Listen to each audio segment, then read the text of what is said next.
It's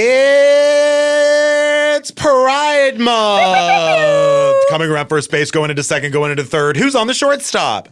In honor of Pride Month. I am, honey. Each week, I want to let you know about a different show here on Earwolf that you might not have heard of before. For instance, one by our friends Cameron Esposito and Rhea Butcher, a married couple and dear friends and common folk.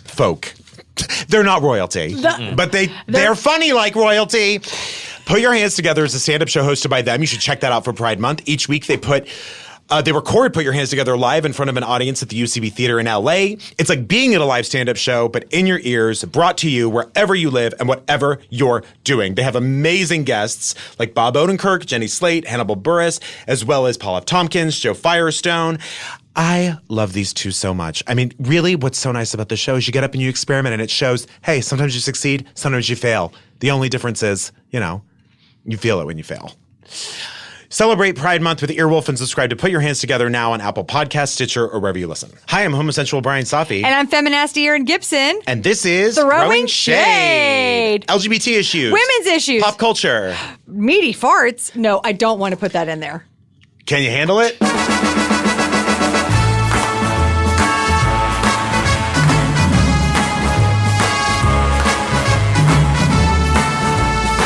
I just got a text that made me laugh so hard. I can't wait to hear it. From Stephanie, whose birthday it is. Happy birthday. Today or yesterday? Today. Or 3 weeks ago when this airs? No. 3 weeks ago when this airs. She says, I'm on the treadmill right now listening to two ladies next to me discussing their old panties and how the Starbucks near them is going down the toilet. Guys, that's the only conversation I want to be in right now. I absolutely know what gym she goes to based off of that. I know. That's truly the only conversation I feel like having right now. I know you have some stuff you want to say. I just want to get this out of... I want to clear the air real quick because... Do it. I found out that I know Meghan Markle's ex-husband. Yeah, he's a Hollywood... Trevor Ingleson. Yeah. Who... I don't know how I feel about her now that I've reread this email that I got from him because they were married at this time. Right. They were together for a long time. Yes, yeah. What was his name? Trevor Ingleson. It's a very ex-husband name. It's a very daytime name. Trevor. It's Trevor Ingleson at Melrose Place. He, by the way, negged me while I was in the meeting, made fun of my shoes, called me a low-rent Ileana Douglas to my face. Wow. Yeah. And you didn't want to do a podcast with him?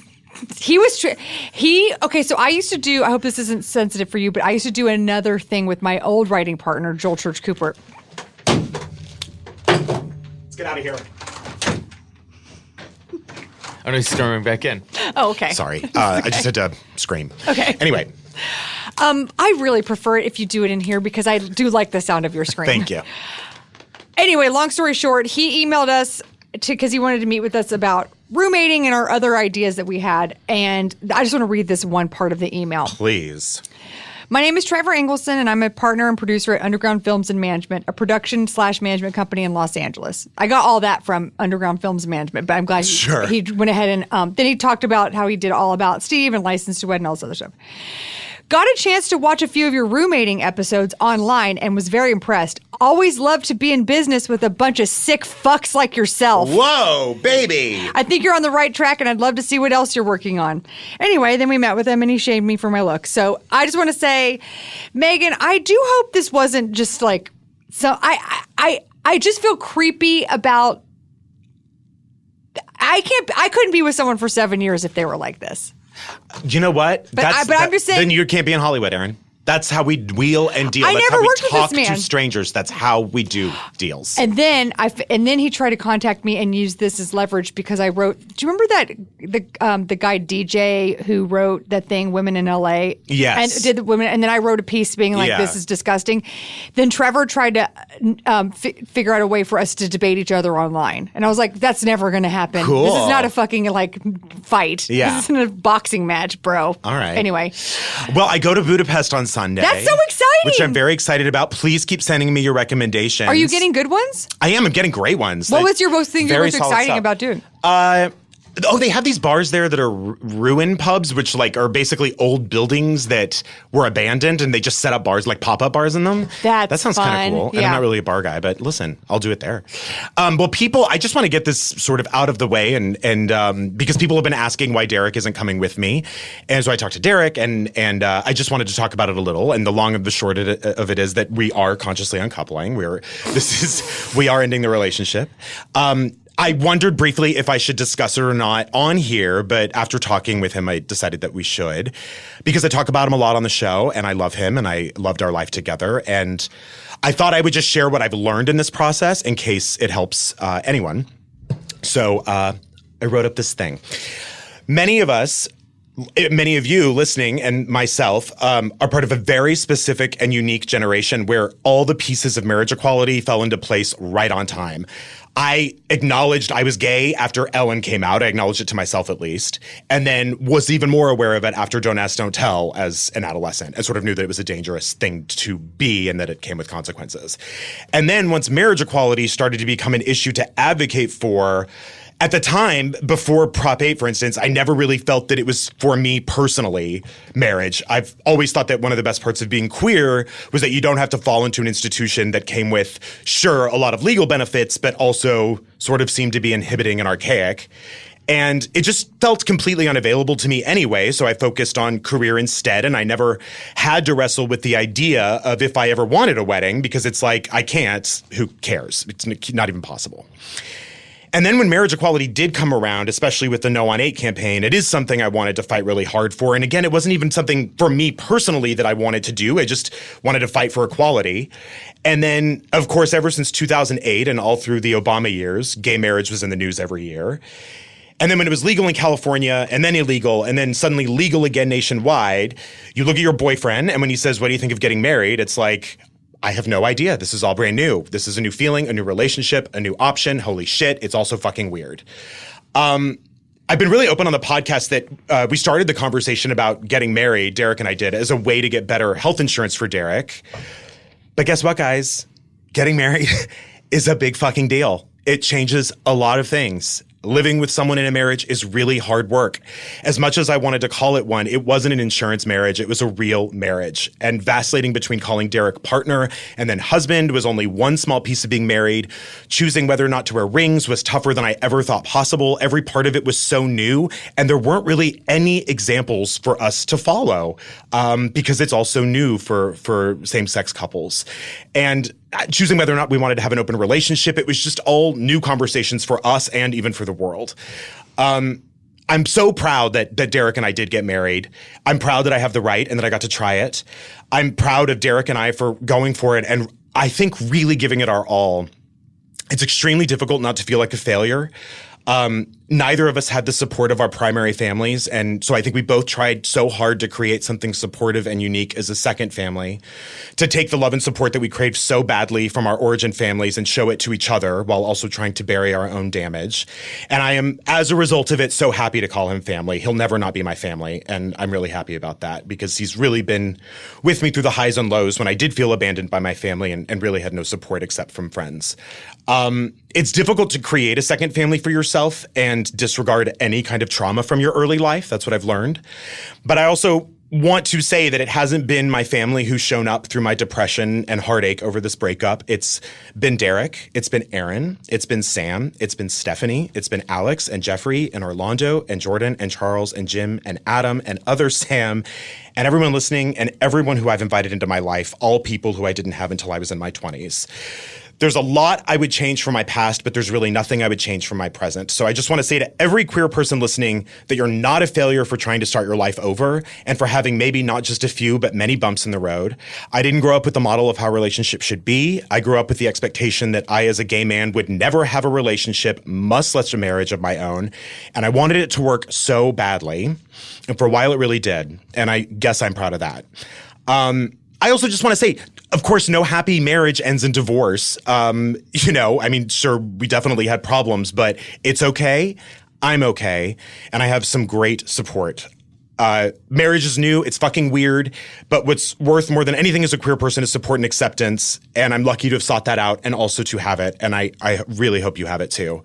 And The silver lining in this is if you thought the podcast was getting boring and it was all groceries and married people stories, honey, here come the dating nightmares, girl.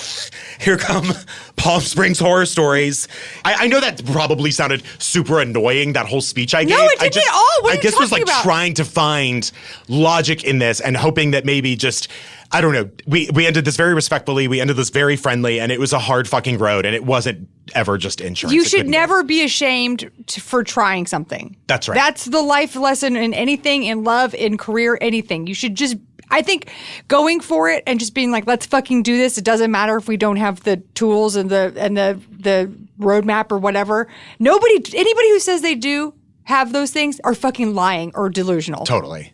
I also want to thank Adam McLean from Post Shame for sort of helping me through this. He sort of helped me write this up and everything. He did? Yeah, isn't that nice? Oh, that's so nice.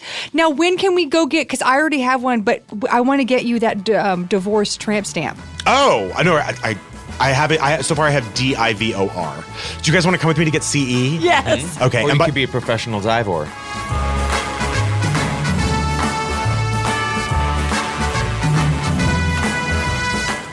oh no. What? Oh Hey boy. guys, this is Easter Bunny. Shit. It's Easter Bunny here. I got. Hi. I tell you guys so little man. I got. You know, Easter Bunny's really busy. I do. all year Not round. that busy right now, No, though, all year right? round. Okay. The summertime is when we look at plastic eggs that don't make themselves. You got to do them really early, and then we have them ready for. Because Christmas time, I work with Santa Claus, and then we come back. Christmas Yeah. time. Okay. So I have to tell you about my newest Oh. time-saving trick. Ew. I used to have glasses. I used to wear prescription the Glasses. like Oh, right, like the rabbit in Alice in Wonderland. Sarah Palin? No. I do. Oh, like Sarah Palin? Yeah, I do the invisible frames. Yeah. Floating frames. Oh, cool. Yeah. Yeah. I'm not political. Okay. Let's Well, not make you this brought up Sarah political. Palin, so. Well, she's a fashion icon for me. I got a contact lens prescription renewed for my couch yesterday, my bunny couch. It's overstuffed and purple. In under 5 minutes using an awesome new app called Simple Contacts. Oh. Simple Contacts lets you renew your prescription and reorder your brand of lenses anywhere in minutes through an online self-guided vision test. I think that's really important for bunnies because, I have to do a lot of stuff on the internet because, when I go out and about to Whole Foods and to the gas station and the bank and all that What? stuff, people... You don't understand. No, I you're right. I get guess I mauled don't. on the street. I believe it. people are mad at me about Dogs and things. Oh, dogs hate me. Cats hate me. Children, they slime all over me. And plus, oh no. Oh no. Oh no. Oh Lord, no. No, no, no, no, no. It's just a sound effect. Oh, okay. Think of all the time that you save compared to making to an appointment, getting to eye doctor, taking time off, all that stuff. Plus, the contact lens prices are unbeatable. And the vision test is only $20 and the shipping is free. That's cool. Must have been extra tasty that night. I'm not eating anything Oh. Oh. rude. But when I eat something, you'll know. Because Okay. I chomp down real hard. Uh-huh. I'm a chomper. I wear a night guard at night Every because I man's grind my dream. teeth.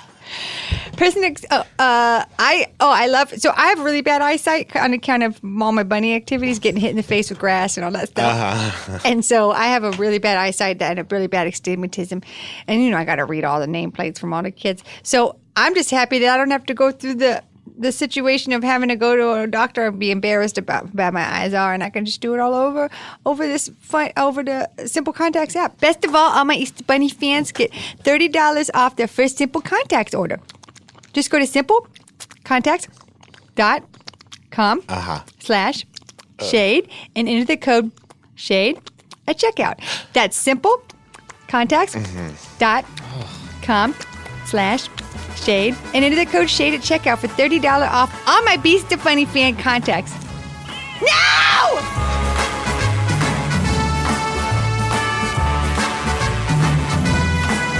I do want to quickly say something about the Masterpiece Cake Shop case today that the Supreme Court ruled down on. And 7-2. 7-2.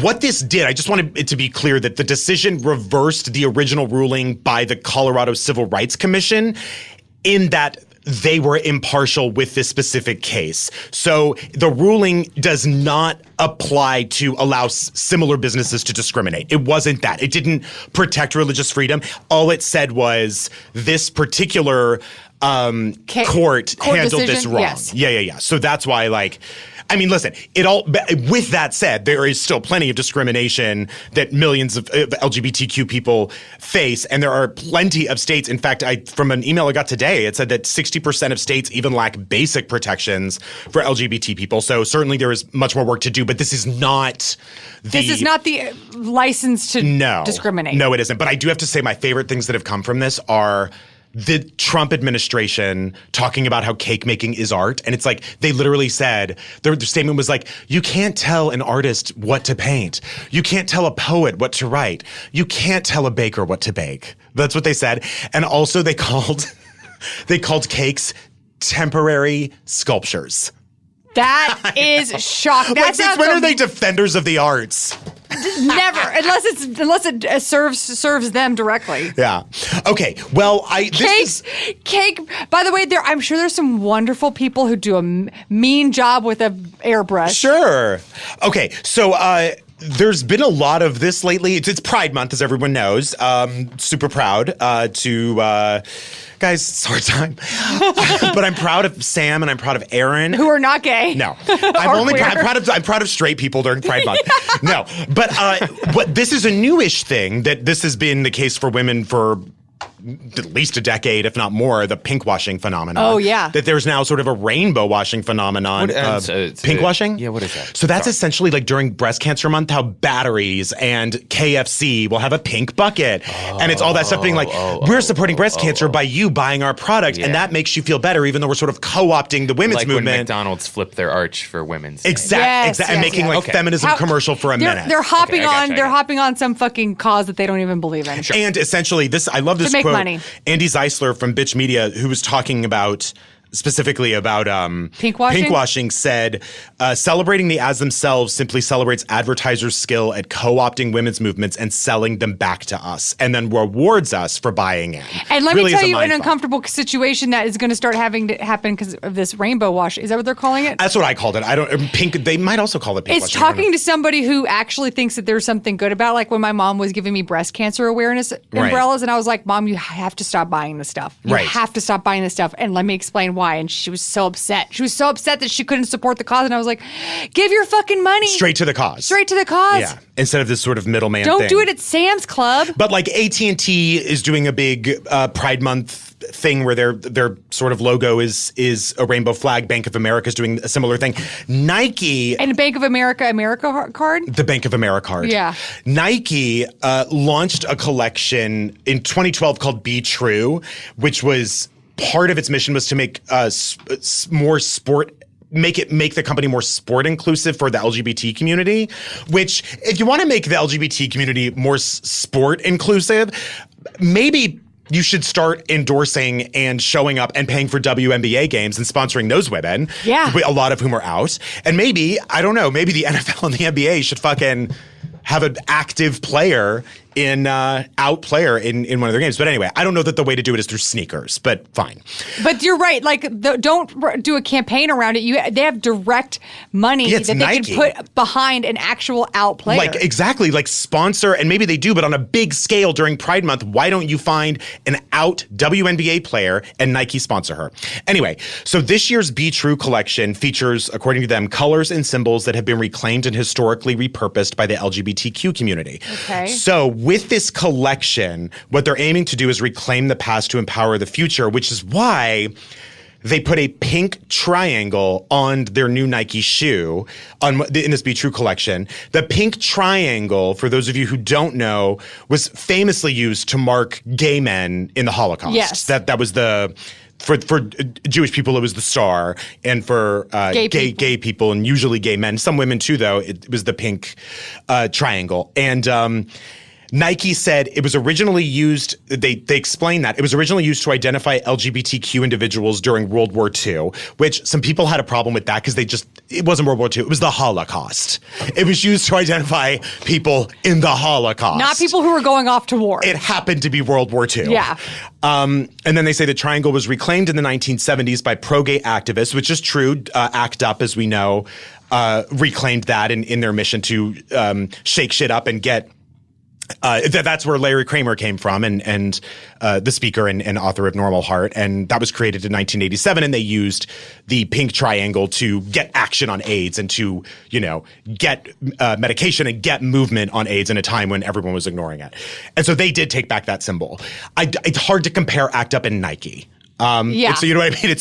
It's one thing that ACT UP did that. It's sort of another thing that Nike did, and they did it ACT UP did it during their Silence Equals Death campaign. Listen, it's sort of a hard issue. I don't agree with it. I think with using gay struggle to. A few years ago, even, I would have said that any visibility was good visibility. Like Cheerios and... Yeah, that anything that you put out there is good. Any visibility is... Target. Is good. Yeah. Exactly. I think we're at a point now where things can be more nuanced. Well, wouldn't it be nice if they just did the fucking ads and it wasn't about gayness or queerness? What do you mean? Just why does it have to revolve around that particular thing? That's what makes it weird. It's like, just support, just do ads with gay people and don't point out that they're gay. Also, this is different in the rainbow washing idea or the pink washing idea in that they haven't said how much of the money with purchase of these shoes they're donating to LGBT rights groups or even other charities. Or what's happening with that money? Yeah, they haven't said that. And there really is no need for that pink triangle to be reclaimed again when it already has been by an organization that really, really fought for good. And I think it would be hard to say that Nike is an organization that necessarily does that. I just found this. This is an ad that they ran last year for Nike's Be True. And I guess it's an ad with Aaron Ekblad of the Florida Panthers and... so they did do something. And Brittany Griner, who is a lesbian. But... Ekblad is a straight guy. So they just put him in the ad to be like, no, it's not just a lesbian. Right. I think that people probably would have preferred, at least from what I could tell on Twitter, that they use the rainbow flag and maybe not the pink triangle, just because that is such a loaded... So loaded. It's so loaded, and it's so hard to really understand the history of it and why it was reclaimed to begin with. And that was essentially because in the 80s, it was we're living in another fucking gay Holocaust, guys. Men are dropping like flies here. Well, outside of that, too, it's this is kind of to your point. You made this point a couple times, it's very hard. You have a bunch of different kind of identifying people in one group, but by their using of just the pink triangle, that's not trans visibility. That's not lesbian visibility. That's not bisexual visibility. They're just fully just embracing one aspect of the LGBTQ spectrum. And I just think it's not a symbol that people are as familiar with. And I don't necessarily know that it's a symbol that people will Google and find the historical context for versus So do you feel like it was almost safe for them to do that? I don't know. I feel like a rainbow flag just would have been a lot better because everyone immediately you immediately know Nike is supportive of this thing. However, again, I do think if you're going to make a move like that, at least go the KFC route and say 1 penny of all these KFC buckets is going to breast cancer research. You should at least make a statement saying where this is going. I think with this whole, I think the more people do this for whatever reason, whatever social cause they hop on to sell their products, not during this administration, but I do think in the future this will be illegal to do because to say we're supporting this thing in a vague way without being no, here's the transparency behind it. Yeah. I bet if they had to do that, a lot of these people wouldn't. A lot of these companies wouldn't. And you can tell that Nike did take the time to talk about ACT UP and they really wanted to get it right, but I don't know. It's just show me the money. Exactly. If you are a company that changed the game in terms of where things are produced and sold and everything. And so just, change the game on visibility because you've got the power. I got the power. Do they still sing that? Yeah, that's it's getting kind of heavy. Heavy or hectic? Oh,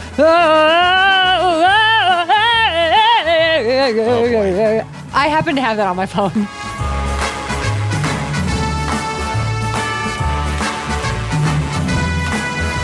Hi. Today's show. Who are you? Who are you? Today's show is supported by a Broadway production. Hi. The fiercely funny and groundbreaking play Boys in the Band, celebrating its 50th anniversary. You're not going to sing the whole thing? This strictly limited engagement stars the most exciting cast on Broadway. 4-time Emmy winner Jim Parsons, Emmy nominee Zach Quinto, Golden Globe winner Matt Bomer, and 2-time Tony Award nominee Andrew Rannells. Andrew McRannells. Rannells, Andrew Rannells. Hi. The New York Times says the Boys in the Band's a gripping experience, often screamingly funny. This new production of Matt Crowley's landmark work is directed by 2-time Tony Award winner Joe Mantello. Joe Mantello. Tell him what? Joe Mantello. Now playing on Broadway. Strictly limited engagement through August 11th. Tickets are available at boysintheband.com. Bye.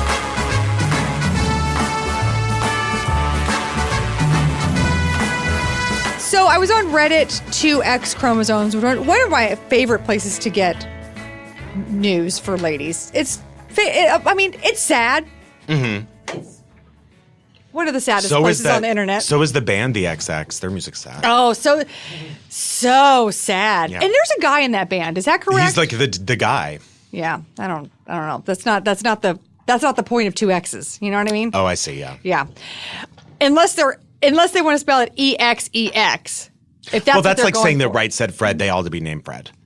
And that Fred could never be wrong. Tony, they were all Tonys. Okay. Wow. So this guy, Art Kaplan, who is works at the Division of Medical Ethics at NYU School of Medicine, found out that this gynecological practice was still going on that he thought had been over. It was over. Because the American College of Obstetrics and Gynecologists have issued statements saying that this should not be happening anymore. And what it is that when women are undergoing some sort of pelvic surgery while she's under anesthesia, med students come in and practice pelvic exams on her. What? Yes. Like just take turns doing it? Mm-hmm. That is... Mm-hmm. Are they told before? No. What? No. We all just come in there and just kind of take a crack at it? Yep. That's horrible. Take a crack at it. Jesus and they figure, Christ. you're already in there for an invasive surgery to your vagina. You won't care if all these strangers come in and look at your punani while you're fucking asleep for surgery. So one of his former students, Phoebe Friesen, who was at NYU, found out that there are a lot of, this is happening all over the country without any consent. And he goes on to say it's essentially what we're all thinking. This is unethical. It's wrong. It shouldn't be happening. And one of the reasons that they get away with it is if you're having surgery at a teaching hospital, they assume that you know that because it's a teaching hospital and there's students there, that you are a lab rat, essentially. Right. And that is just not the case. When you're at a teaching hospital, they tell you, these are interns, they're going to come in, they're going to shadow all this stuff. Yeah. You're told. It's called consent, right? It's like going to a hair salon, college hair. Did you ever go to those? Like the college hair salons all the time. Supercuts? No, I mean like Paul Mitchell will have like their trainees and they'll cut your hair for like $2. You never did that? My mom took us yeah. a couple student dentists. There. Yeah, exactly. The worst haircut of my life at the Aveda one in Chicago. Right before I was going on a date. And it's like there's students do it. The students do it, Yeah. and there's the lady doing mine. There was very little oversight, Right. And I came out with a full short. This is not a good look on anybody, but short hair, but everything's the same length. Oh, So it's like a Rosanna Dana, but like way shorter. it like came down to your ears, It was above my ears, Brian. All the same length. It was essentially like a bowl cut. bangs around my head, but I have wavy hair, so it wasn't a bowl cut. It was. I looked like if you take a Q-tip and you rubbed it dry and it was all crazy and Like frazzled. a celery stalk. Yes. Sort of, yeah. It was or a mushroom. It was a weepy celery stalk. Yeah. It was the combination of a celery stalk and a mushroom. Yeah. And I had a date that night, which was my fault. So I had to go to a Walgreens, buy hair headbands, and I washed my hair in a sink at a public Walgreens so I could go on this date. Did you go on the date with wet hair? Yeah, but then the guy, Did it make him wet? Should have, because I was a win for him. Is that sexy? You make my pubic hair wet? Mm-hmm. Because how do you do that? I don't know. I'm sweating. My groin's it's moist in there? My groin's sweating. Is this still on? Hey. Hey. My fucking groin's sweating again. Hey, you know what you make me do? You make my pubes weep. That is Anyway. The other thing I remember about this guy is that when I knew the date was over was when he said, well, he rescued dogs, which I thought was great. He was fostering some dogs. Could he rescue that hair?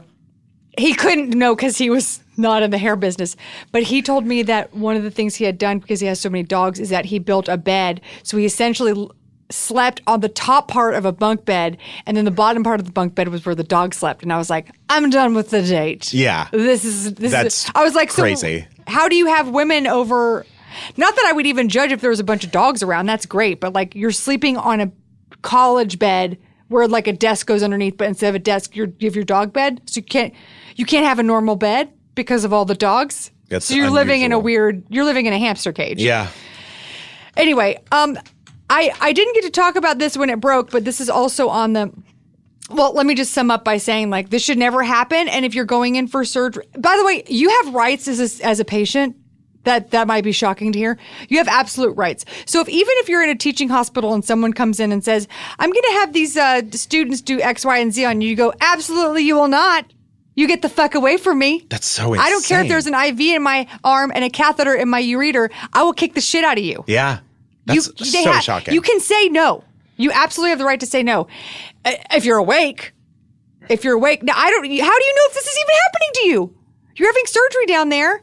It's not like you're going to wake up and go like, oh, something weird might have happened. Right.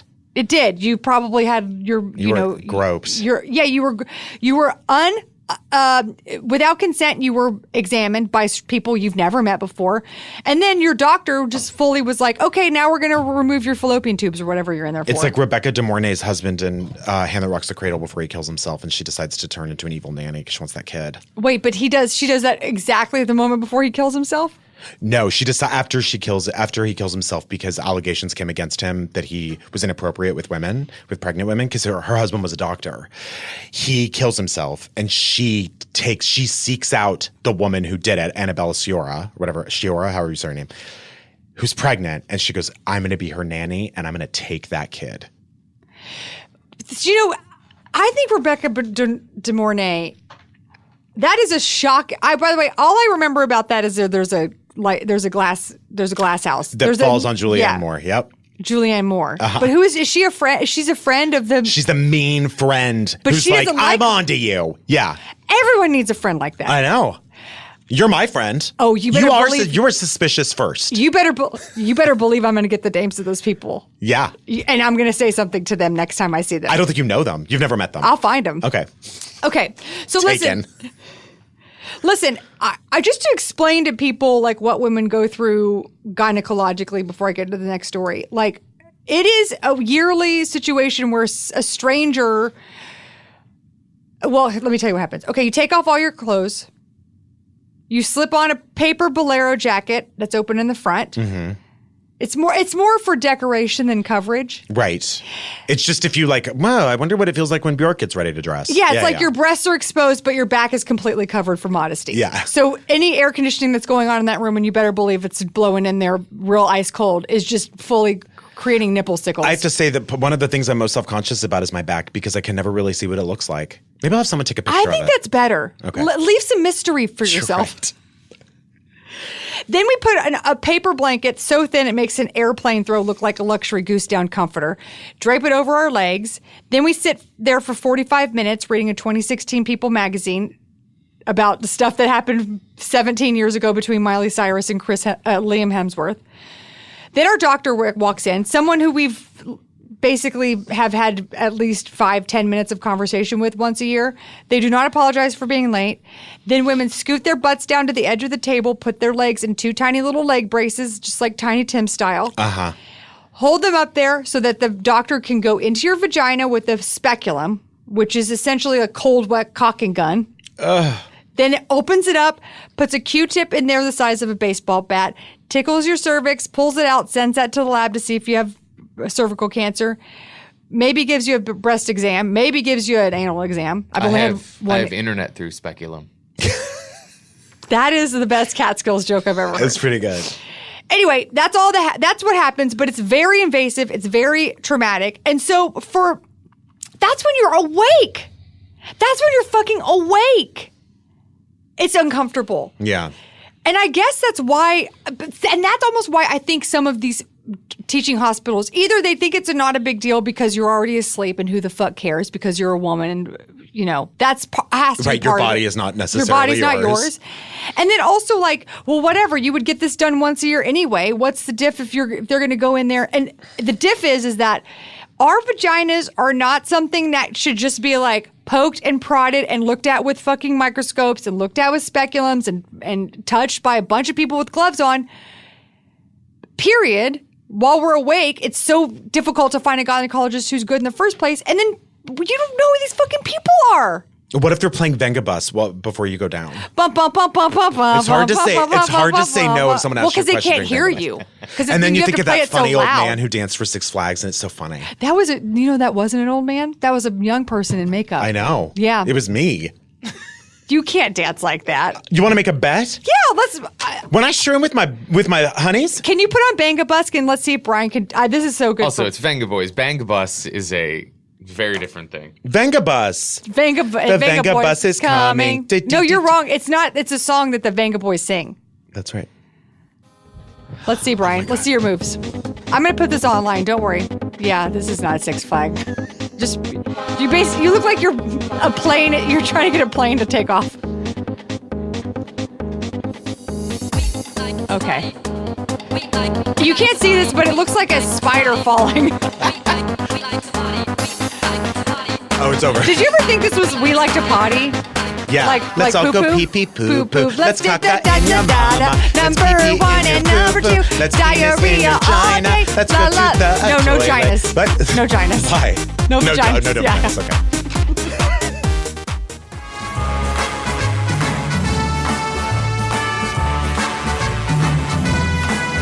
I'm in a Brian sandwich. Nice. Well, but not technically. Oh, right. Okay. I'm in a BRY. You're either the top of the sandwich or the bottom of the sandwich, just in the way that we're set. I want to be bottom.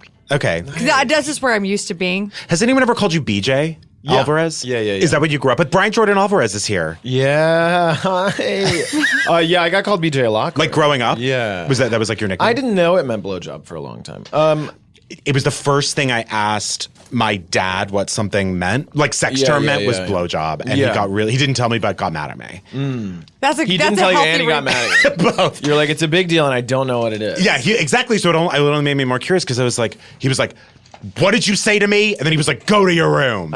So, yeah. We should just say, if you don't know, which go to hell. Brian Jordan Alvarez. Yeah. You know you from Jane the Virgin. Yeah. Is that Will and true? Grace. You were on Jane the Virgin? 4 episodes of Jane the Virgin. I didn't know that. Congratulations. Yeah, it was a while ago. Okay. Will and Grace recently, the finale. And by the way, you're going to be like on it, right? Like you play Jack's husband. Yeah. There's nothing official, but I have. It has been. It is my understanding that I will be. Well, it would seem crazy if you weren't. It would be a pretty quick write-off. Didn't it end with like the proposal, right? It ended with us getting engaged. Yeah. So, by the way, you really like. I feel like multicam's such a different thing anyway, but like that show specifically is so scientific and there's so much happening. Yeah. Are you standing on red tape? Are you standing on yellow tape? Are you standing on green tape? Sure, you know the terms. Marks. Yeah. But Marks, did that come naturally to you? That sort of It came relatively natural, but is it relatively naturally? Is that Yes. what you're saying? Yeah. It came relatively naturally to me. But there was a lot to learn. I mean, you're right in detecting that it is like totally precise, which is in quite a bit of contrast to the stuff that I make or that I make with my friends, because we're like we're kind of on script, but we're like loose a lot. Yeah. And this is like I mean, your performances and the stuff that you do. Well, you have an like with audience. Stephanie is also exactly. It's just like real small loose. and real and very funny, obviously. Right, which is the same as what I did on Will and Grace. Is it not? Absolutely. We should say your character's name is Stefan Gloria. Yeah. They actually, for some reason, I was introduced to the character as Stefan Gloria, and then I think in the show they just call him as Stefan. So I think maybe the Gloria reveal will be next. And is that some like PR tie-in to the Gloria Stefan musical that's about to come out? Are you in On Your Feet? It's not, but I hope it can be. I hope it can become that. I see a crossover situation for you. Yeah, I'm hoping. To I actually heard it was wonderful. I'm sure. I'm sure. Name the something about Gloria Stefan that's the hair, terrible. the But see, songs. I'm sure, but also the songs. Yeah. I'm not a bit. Oh, you don't think the songs are great? I grew up on those songs. Okay, like what's your favorite one? Get on your feet. Yeah, that one. Conga, One, but that's 2, 3, 4. Come on, baby, say you love me. 5, 6, I don't know that 7 one. times. I like Words Get in the Way, the slow. Oh, ballad. You guys that's know that song? great. Is that, and then there's I Don't Want to Lose You Now. I have to be honest with you. Also, she's I gonna get in an hate accident. Every single one of them. She's gonna get in an Oh, accident. in the story. Does she Yeah. get in an accident in real life? Well, yeah, she was in a bus accident. She nearly died. Oh, that's right. Yeah, She was just so- on a bus. She was just on a MTA out there on a bus? going from San Vicente. She was going. down She was going. She was taking the blue bus in Santa Monica and then transferring to the orange bus yeah. down to God, East Hollywood. and tragedy struck. Because she lives on Melrose in Normandy. Oh my God. Yeah, it's not. Which is- Wow. She could be She doing. has a huge The way- complex on Melrose and Gloria, Normandy. well, no, Next she to the does. She gas doesn't, and she station. has to do street parking, which is a real bitch. She has an entire Can you building of imagine? studio. She's like, Gloria it's great, Stefan but- street parking. Yeah, Gloria Stefan street parking is also a musical. Where did you grow up? I grew up in very rural Tennessee. What's weird is I was born in Manhattan in like actually on Roosevelt. Do you know Roosevelt Wait, Island? in New were you York? really? Which is that very odd little island. like- next to Wait, New York people live City. there? People live People there, live but there. It no still looks one's like the been 80s. there. Yeah. It looks like a playground, kind of. My dad Didn't actually, like the 7 train go there or something? maybe. I mean, maybe. I Okay, don't know. I've never went. Yeah. My dad ran the tramway that goes out to there for like 10 Wow. years. And so I was born there in Manhattan, but was living on Roosevelt Island. And then we moved when I was 4 to just the sticks of Tennessee. It's like a show, It's like a show that someone should make. It's like Baby Boom. Yeah, what's Baby Boom? Well, it's Diane Keaton, and she lives in the city and is this like ad executive, and then she ends up. I guess there's a lot of stuff like that. She ends up like In the country. abandoning all of it and Wait. going to the country, but it's a very, very different life than she. I don't Right, even understand. Is there a grocery store on this island? Yeah, Is there, people like- live on it. Maybe, yeah. It's been updated a little bit. I think I people think it's li- rent controlled, so some people stay a long time. Do you remember living on the island and getting island fever? I didn't How many have pineapples did you fever eat? per se. The thing is that island, part of its culture has been that there's always been this tramway, and then they built a subway that goes to it somewhere Yeah. like 10 or 15 years ago. But what's funny is people still take the tramway because it's like taking a gondola ride to That's work what I every was gonna. morning. It's like a Into gondola. the city. Is it That's really so a gondola? nice. It's up in the It's air a like tramway that? up in the air, hanging It's up from in the it. air. It's in a lot of like Spider-Man movies, Godzilla. It's something Really? that big things, Would big eat? fictional things can grab. Yeah. Well, I went to, and don't make one time, the only time I went, see, I was so foolish because I saw the tramp. So I went to the Patagonia store. I bought skis. I bought all the equipment. I bought goggles. I bought No. everything. I got on the tram and went to Roosevelt Island. Can you imagine? Can you imagine what happened? What's the trend? The trend line right now is "Can you believe?" from Jonathan Van Ness. Yeah. Can you Is believe? that what he says? Yeah. He was just here. Did Oh, he say that, great. Aaron? He Wow. probably did. He Can says you it. believe- There's a meme of he him. came out of the womb saying it. Yeah. Can Do you believe? think you'll ever brand yourself as BJA like he's done JVN? People call me BJA? Do they Yeah. really? Yeah. Agents tend to like that. It has like a fun. Oh, because they're so busy. they're It busy. is Yeah, funny. they gotta shorten it. You Yeah, better they don't watch have out. time for That's going to be your Christmas No, they're present from great. your agent. Is a fucking towel with your initials on it. I I'm feel like down. it's happening. Oh my god. There I is don't think I'm something- gonna tell. Maroon towels, Yeah. gold Yeah, lettering. go to What gold is that embroidering. thing where like an agent immediately wants you to have a nickname? Right. I think it must be a team thing. Like that's just well, how it's they. because you need to know each other well, Right. and you don't yet, so you have to find ways. And instead of intimate information, it's just nicknames. yeah, exactly. Well, because you're also not allowed to exchange that much intimate information. Is there anyone you call them just by their last name? Is there anybody I just Well, okay. Well, I have to say, if you did grow up in Tennessee, I know that you had to have had to have called people by their last name. I never did, but I didn't grow up in Tennessee. It's Do people ever call you Safi? All the time. Oh, wow. All Still? the time. Still. Why? from high school. There's too many Brians. I think I don't know what it is. I don't know if it's maybe too many Brians. Maybe it's fun to say. It is kind of fun. It's a great name. Yeah. I don't know. People love saying it though. Yeah. Mm-hmm. But yours is nice because you can like walk down a staircase while you say it. Brian Jordan Alvarez. Yeah. Brian. You're already by the time you finish Jordan saying it, Alvarez. you're done 3 Yeah. flights. Yeah. I like it. I like that it's a bit of a job, that I'm giving somebody a job to say my name. Yeah. I'm like, all right, begin, and we'll be done in about 10 seconds. That's right. Yeah. So where in Tennessee were you exactly? I grew up in Winchester, Tennessee. They actually just, I mean, it's a town really with a Walmart as its central, event. Really, that was the place to go and do things. They just did an amazing. I got a full page spread front cover of the home. Local boy made good. Yeah. I mean, I'm finally the hometown hero I've always wanted to be, and I'm gay, which actually to me is a big deal because it's a small town in Tennessee. Sure. And a lot of people. I mean, it's a very kind place, and people were very kind to me growing up. But obviously, it's a place where there's Ideas are a different. forward movement to be had regarding gay rights. So did they profile that then in this article? No, they were kind of just very natural about it and smooth and cool, and they were just like, it was just nice. They were just like, yeah, this is an actor who grew up in Tennessee. He always wanted to be on TV, and now he is, and we're proud of him. And it was just cool because it's it's the Sticks of Tennessee. I was Totally. like, and that they're like, this guy is now on Will and Grace. I mean, that's huge. That's a huge deal. The best way to make change in this world is to get famous On Will and Grace, have yeah. people jealous of you.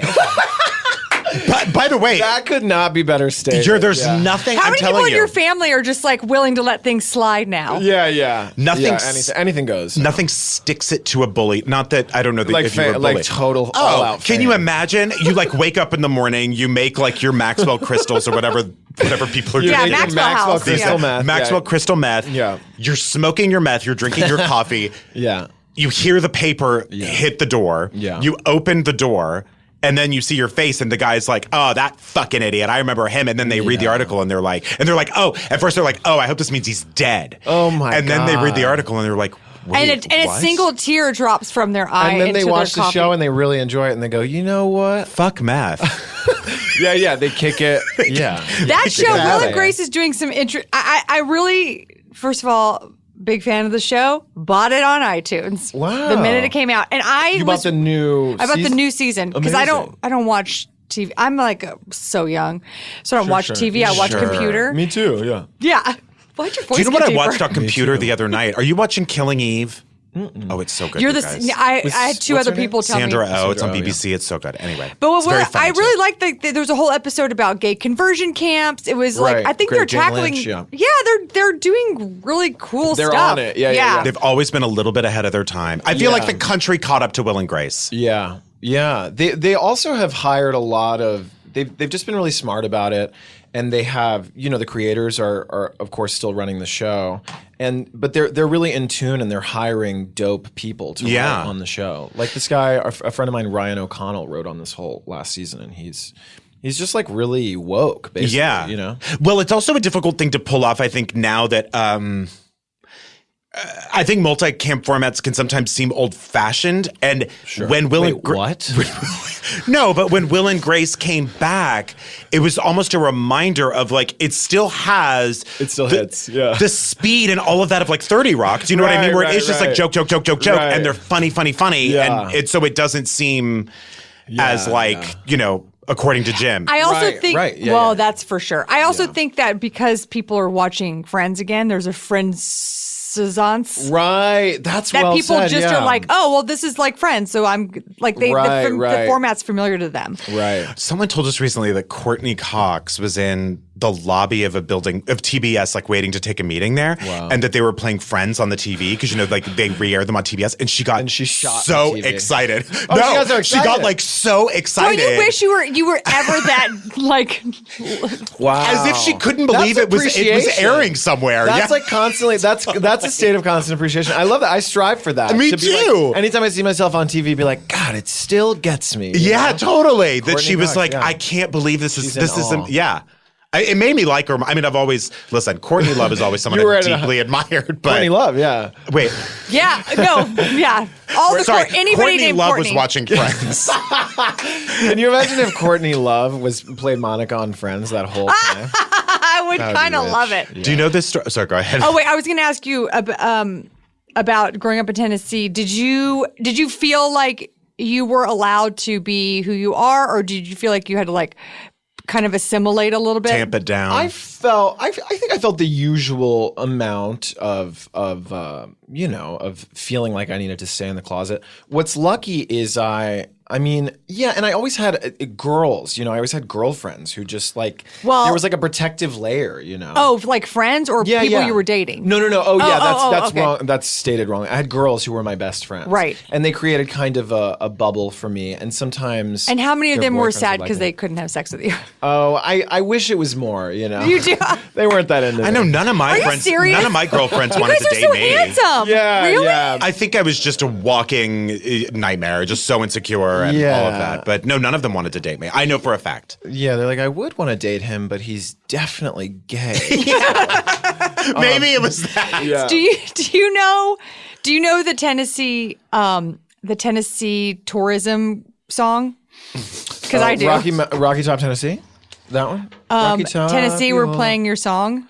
No, I don't think I do. Oh, maybe that's an old This one. is where you guys find out I'm actually like from the Bahamas. Just like lying. You're from a much cooler What place. a weird Yeah, line. yeah. And it's Why just did like- your parents move you from Roosevelt Island to Tennessee? Are your parents from there? My parents, kind of. My dad's parents were living in Tennessee, but like in a different part. Basically, my dad loathed New York City, which actually I have a little bit inherited from him, and I'm always trying to be in the closet about it. I'm always trying to be like, no, I like New York, but when I go to New York, I'm like, what's not depressing about this like concrete junk? Everybody's just like, it's the energy, and I'm like, I don't know. I maybe I'm not tough enough for New York or something. I like need the smiles that people give me in LA, but yeah, my dad hated New York in a way that I think I could never hate New York that much. But he worked there for a long time, and then he was just like he left his job there, and he was like, I want to move to the opposite of New York. So we moved to like a beautiful, pristine lake in the middle of nowhere, and he wanted mountains nearby so that he could hang glide. Yeah. Whoa, your dad's a hang glider? He's a Do you hang glider. He's a glide? private pilot. Wow. I don't. Could he? We're supposed to go to New York on Thursday. Do you think that maybe he could come out to LA and you fly guys. us? Yeah. Just as like a favor. yeah, As like yeah. a personal. As like a little thing. Right. Yeah. I have a very serious question. Sure. What? How do you go from Sorry, Jordan Alvarez. Oh, I see. How do you go from operating a tram to? Do they just then private pilot?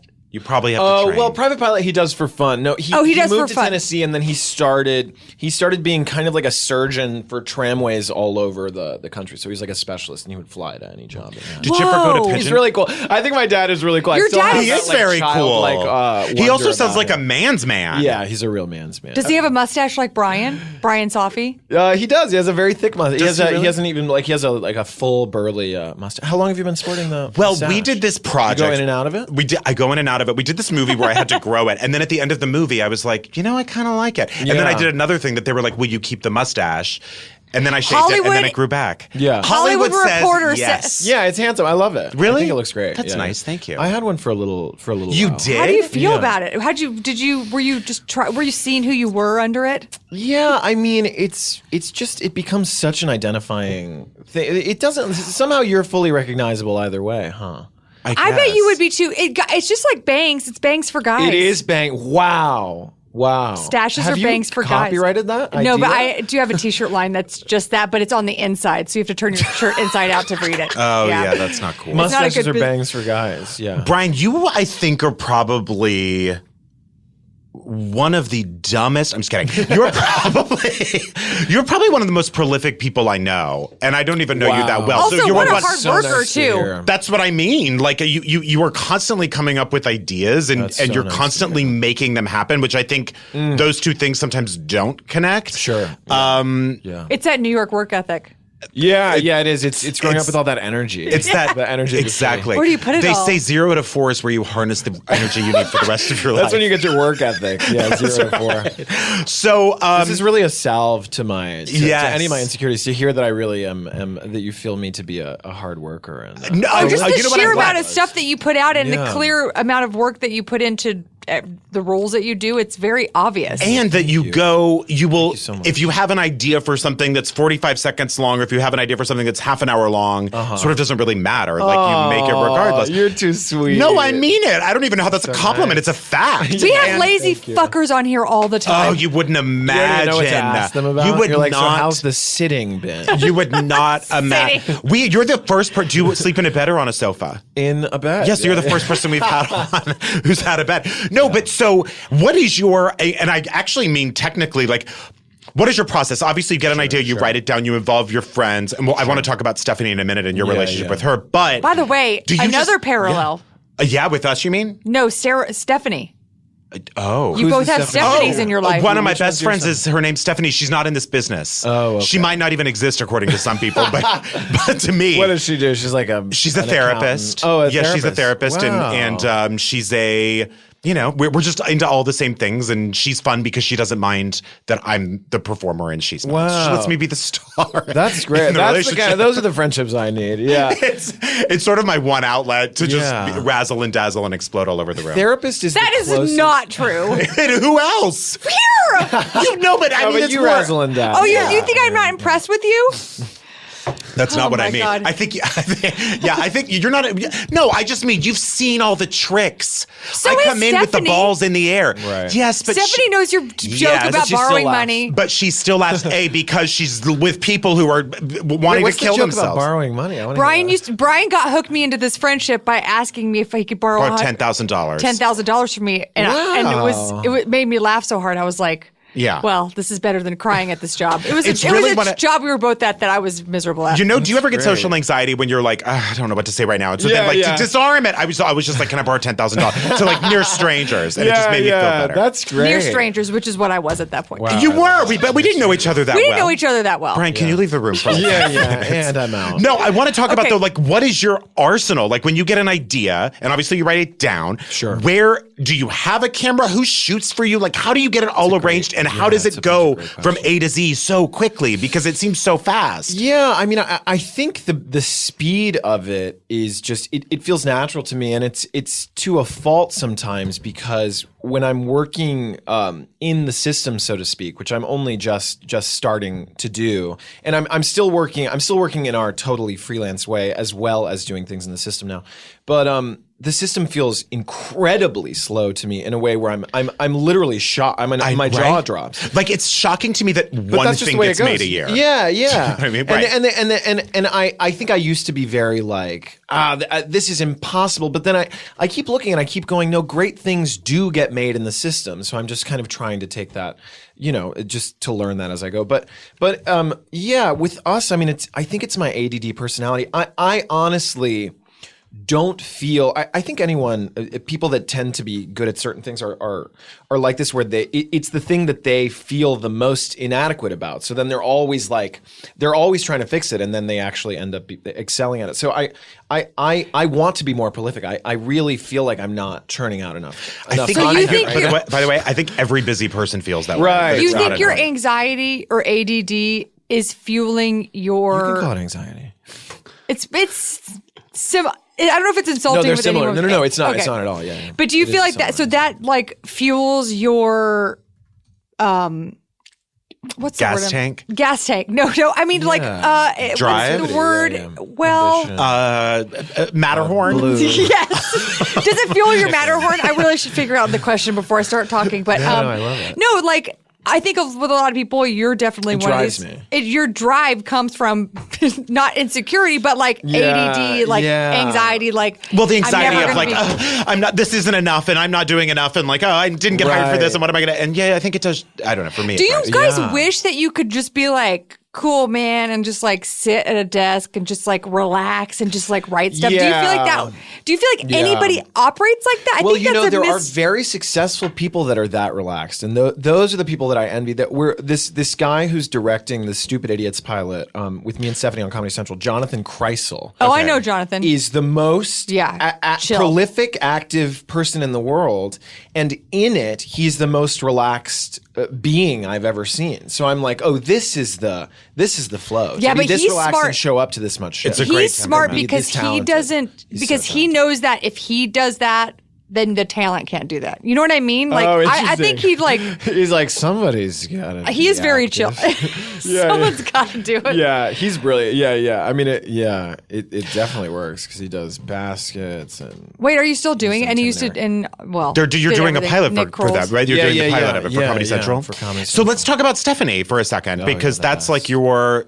She's like ride the queen, or die, she's right? like the queen alien in the Alien films. Yes. She's just like has me in a pod and is like developing me into a higher being. Is it Koenig or Koenig? How does Koenig? Koenig, that's what I thought. She used to say Koenig to try to help people out, but then Sarah Koenig from Serial became famous. And yes. Like, okay, I can tell people it's time for people to get my name to really right. get it right. Yeah, exactly. So how did you two meet and how did you click? Because you do, for anyone who sees Brian's videos, Stephanie's the stunning redhead in all of them who's quirky and hilarious and brilliant. Yeah, the best. We met, it's so great because we were 24, 25. It was, 5 or 6 years ago. And we were both ostensibly without career. I mean, her commercial agents were dropping her. Like one of her first jokes to me was about her commercial agents dropping her. She like sat because she had told me that her commercial agents were dropping her, and then we were like hanging out the first night we hung out. We were acting. The funny thing is we were acting unironically as adult actors on a student film for UC Santa Barbara. It actually ended up being pretty great. I like the people that made it.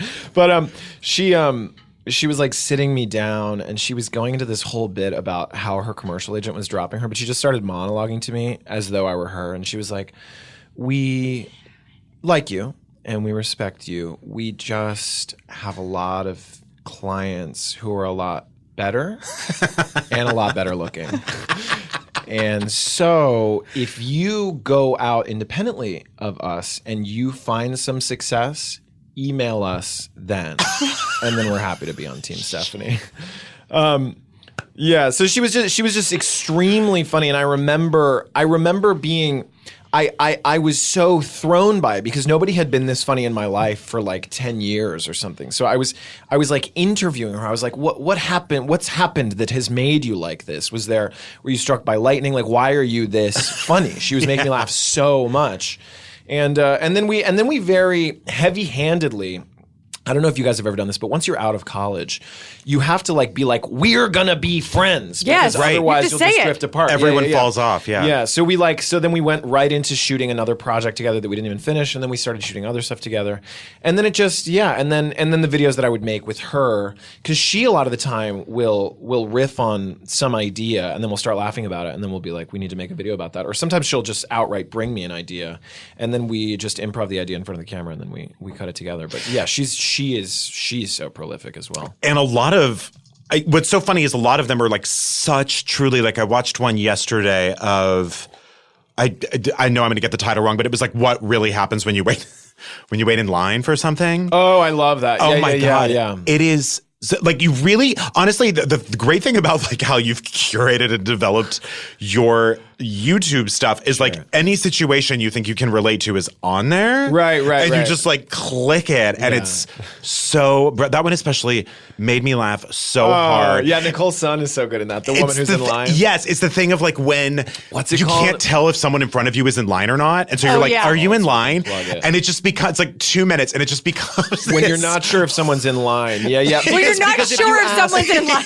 If you ask someone if they're waiting in line, you're already implying that they're waiting in line the wrong way because they're like, well, is it not obvious? Exactly. And then she's like, no, I have the power. I'm in front of you right now. There's a clear power differential. Yeah. It's so. And then she sends us to get her dry cleaning. Yes. Yeah. And then she goes, but do you want 2 coffees? And they go, yes, regular. And she goes, decaf. It gets so crazy so fast. Yeah. It just spins. And that's how a lot of them are. Also, this is what I want to say to all those hippies, all the Ashbury Hate Ashberries. All the hate Ashberry All the hippies. All the hate. All the Ashberries all who hate. the White Album readers. All the White Album listeners. All the Yoko. It was the worst Beatles album. all the Yoko yak yaks. Okay? All the who else? Nirvana No, nymphos. you leave them out. of this. Okay. And to Nirvana. Yeah. All the Red Hot Chili Peppos. Okay? All you kids. Yeah. Chili Pep Boys. Who's your favorite Red Hot Chili Pep boy? Oh God. Yeah. All of them. So Wait, who are you talking to? Yeah, What, yeah. what I'm is talking the to point? kids. What's the point about? The point is, oh boy, these people aren't calling, and I want to make a Make sitcom. it in Hollywood? I Yeah. want to make a series. I wanna make it in Hollywood. Brian Jordan Alvarez, who's never invited me to do the Gale. Brian Oh Jordan. no, Chris Ecker would have to do that. You want to do that? Oh my God. I Yeah, think he probably I'm dying thinks to do you- it. Yeah. Okay. I just don't know What him the that well. fuck is going on? Tell him tonight. You are making it. First of all, Brian tried to pay you a compliment by insulting an entire generation of people, and then somehow magically whipped inside of it a passive aggressive got a job. plea to go do your all gay improv show. I don't know Chris very well at all. yeah. Okay, The Gay and Wondrous Life of Caleb Gallo. Is it Gallo? Yes. By the way, it is Watch so fucking funny And and so Stupid good Idiots. and so fresh and stupid idiots. And so Oh wait, can I just down close the this Gail up with a Branson. real quick thing? Like yes. thing? Okay, when all, you're done. all I was gonna say was that all of the whippets Nirvana- or whatever they're doing, all those kids. Yeah. All the kid, the ready whippets. the Afghan wig whippets. Exactly. Exactly. Yeah, that's what I was gonna say. The what's the one with Mama The guitar, Mumford, yeah. the Mumford and Sons Mumford and and Daughters. Sons. Yeah. All those people. If Way to you make it want to inclusive. if you want to make a half-hour show, Get to it. That, by the way, becomes very popular and is hilarious. Why don't you go take a look at Brian Jordan Alvarez's fucking YouTube page and see how it's done? Because you did it yourself. Yeah. You're a self-made man, and every bit of success you're getting now in the system is like beyond deserved. Oh, thank you Yeah. so much. It doesn't happen where you're just sitting at a cafe with a straw hat on with your poodle, No. drinking a Unless you cappuccino. unless you're extremely good looking. That's true. That's true. Yeah, but Right? can Some I? people do get but better let me looks. tell you 18 to something. 22 and hot. But there are so many good-looking people in Los Angeles. That How are do you not- stand out? Yeah, I yeah, feel like you have to be just straight up ugly to get discovered in this town. You know what? And Yeah, you have to another, have an active working ugliness. another way I would say you could do it is you could do it Brian's way or you could do it the Susan Boyle way. And that's just you have an amazing voice that has been undiscovered for years. We all know what you're secretly saying by that. Okay, do you guys think that these guys are hot? Okay. John Cena. John Cena, Cena. the wrestler. Yeah, of course, yeah. I would never hook up with someone like that. This would be people you're like, look I at got to this put my dick in that guy. Oh, no, not for I me. don't have to. No. I have to. Michael B. Jordan. Yes. Yeah. Yeah. Chuck Those Norris. pecs. Wait, Chuck Norris. Who's Chuck Norris? Oh, no. Chuck Norris is- I thought you were saying 90s. Chuck Lorre. Yeah, either one. Sure. Yeah. Chuck Norris, you would fuck? No. Okay. Let me see Chuck Norris. Oh, you're gonna love him. He's Walker, Texas Rangers. I know who he is. Yeah, no. Yeah. I Yeah. wouldn't do He it. also I does wouldn't. Bolo I mean, Flex. maybe I would. There's to- only to room kind of enough for honor one the work mustache in he's this champ job. Robert Downey Jr. without facial hair. No. With Yeah, I mean, I would. you would. Yeah. Without facial hair. I'm not that attracted to him, but I He's got a would, out charisma. of respect and love. Out of for the- respect. for the You know what I career. would do? Because for I the bet he's- Avengers? I bet he's For kind out of respect for the Avengers, yeah. For the family. Andy Garcia. No. Like now? Yeah, wait, it's all these people that Wait, hold on. I've got 10 years ago. I know, but I'm trying to mix it up. Okay. See, then you're not ageist. Okay, Andy Garcia, Andy I Garcia. would not have sex with now. What about Andy Garcia Yes. in the? Godfather 3, yes. Okay. Yes. This is Andy Garcia. Have you seen Godfather 3? Yeah, he's gorgeous. Yeah. Okay, all right. I would. Yeah. Last one. Any of the Hemsworths? Yeah. All. I like the brown-haired one. Liam? Yeah. Liam. Yeah, I would have sex with all of them. All of them Yeah. at once? No. Oh, really? I'm not a group. I'm just not. Oh, definitely. I mean, if definitely they at weren't once. brothers, if they were brothers. If they were not brothers, then And There's also not three- one after the other. I would like I would like one with Liam, and then You'd want a date night then for each. Exactly, and then exactly. I would want a full. I don't know about a date night. Not I would just want not like BJA's Bora Bora. fucking pile on. I would want a week in Bora Bora for each one, but with a break in Bali in between each one. Hey, where are these? You would where just are slap these them on a little- slip and slide, right? You just I go to would just town. put them all together in some kind of a wet, tub. Where are these houses that are like they're little stick houses and they're Bora in Bora. the blue ocean? Bora Bora. Okay. Where they're like Yeah. built Where on they're the in ocean. the water. And You know what? every hotel there has them. I've never been to Bora Bora. Do they all have them? Every I gotta single go. one. I gotta go. Yeah. When your show gets picked up, you take yourself a vacation. You go straight to Bora Bora. Yes. Yes, Yeah. you take all that cable money and you blow it Yeah. right on Oh my God. Take I all could not be $3,000. better at blowing money. If Me too. If somebody was like an instructor of blowing money, I would. And by the they way, would be. You should teach that amazed class. by me. Yeah, I told Aaron, so I'd I'm be going, like, get rid of it. Find something that costs the amount you have. And I know. Get rid of the funds. I'm going on vacation next month, and I always, especially like in periods where I'm not working as much, I'm always like, where can the money go?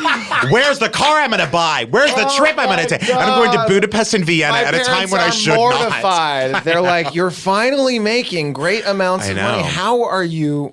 That's what they say when you make money. You Have have to keep it. Some of it I immediately tuck away into retirement, That's great. like immediately. That's great, yeah. But some of it I Joe blow. Yeah, I have people helping me with it now. That's I have, good. I have financial. Are they managers. mobsters? It's the mafia. Okay, that's And good. Well, they'll move it I'm well. dating several guys in the mafia. Wait, you really Okay, have a good. financial planner? I have a financial manager, yeah. Smart. Yeah. That's the way to do it. Watch that literally person. need it. Is it a family member? Because if it's not, watch It's Johnny them. Depp's people. Oh, okay, you're good. You're no, good. I'm just You're kidding. good. Okay, good. Where can people find you, Brian? Oh, yeah, what's all your BJA? socials? I think the main hub is Brian Jordan Alvarez. Main hub. YouTube.com/Brian Jordan Alvarez. For sure. Which is easy to remember. Twitter.com/Brian Jor Alvarez. Okay. And And what's your IG? Instagram.com/Brian Jordan Alvarez. Yeah, I mean, yeah, they're all. Brian Jordan Alvarez. Yeah. Easy to find. Unified field. We love you so much. Easy to find. Easy to loved watch. this. This was Easy to paradise. laugh. And but please check everything he does out. And we'll see you on Roosevelt Island. I didn't say that right. All right. See you on Roosevelt Island.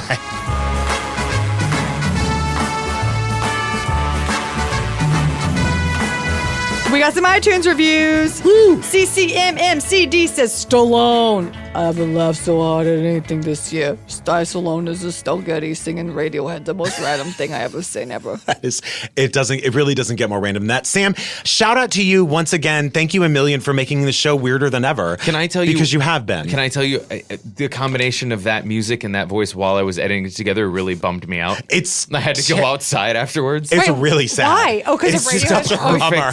It's such a 'cause bummer. I forget what the last line is. Yesterday I was looking on a lemon. Or no, in But the it- right place. It's just the way you're like, time. Yeah. It bummed me out. Just Plain Paula says, if I have to, absolutely terrible. 5 stars. Do you think that's Paula Poundstone? I hope it is. I hope so. JT Tebow. Oh my God. What? I hope this isn't Mrs. Tebow's son from my high school history teacher. You never know. This show is fire. Oh, it's not him. Oh my Lord, I can't get over it, y'all. My name is Travis. I'm from Howell, Maine, and I just can't even. I just started listening to y'all back in November, and I'm officially caught up. So sad. Thank you guys for listening. Oh, you can also, if you want more of us, we have a bonus series called Deeper Shade of Shade that's on Stitcher Premium with amazing guests like Paul F. Tompkins, Nina Parker. We have one coming up with John Early, Calpurnia Adams, Drew Jorgy, Jeffrey Sapp. All of them. You can get that on StitcherPremium.com. And they're just in-depth interviews with some of our favorite people, and they're really silly. And if you funny. haven't signed up for it yet, you can use the offer code SHADE to get a month free. That's right. And Oh, also, Feminasty is available. My first book. Feminasty.com. My only book. You better get it, because I'm out of the business after this. That's it. And go see available- Tag the Movie. Feminasty. Oh, yeah. Tag the movie. Please help those people make more money. Yes. Feminasty.com to pre-order the book, and you absolutely should. I think we should go see that movie and do drugs. I just don't know that I can. But maybe I will. Okay.